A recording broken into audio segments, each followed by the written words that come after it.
How artificial intelligence, or AI, is being used in higher ed. Here's an article from Tech and Learning University. From answering basic campus questions to providing academic support, artificial intelligence is helping higher ed to work smarter, not harder.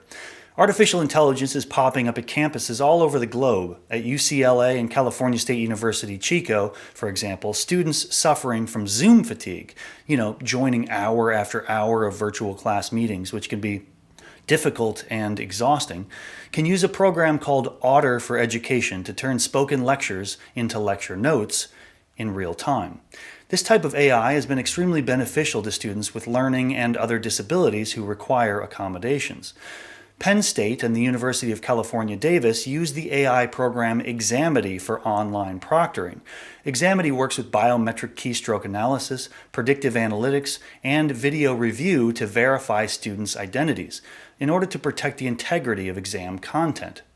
Ensuring that instructors are able to provide students secure testing environments is one of the biggest challenges for online learning, and AI solutions are helping.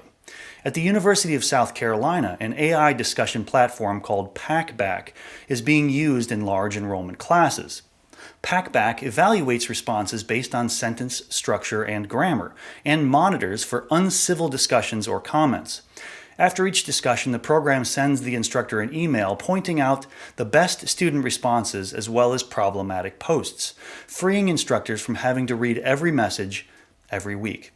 If PackBack flags a student's post, the system even does a little coaching to help the student learn how to rephrase the post and reminds them to do a little research and include sources, which again can save the instructor time while helping to promote digital literacy.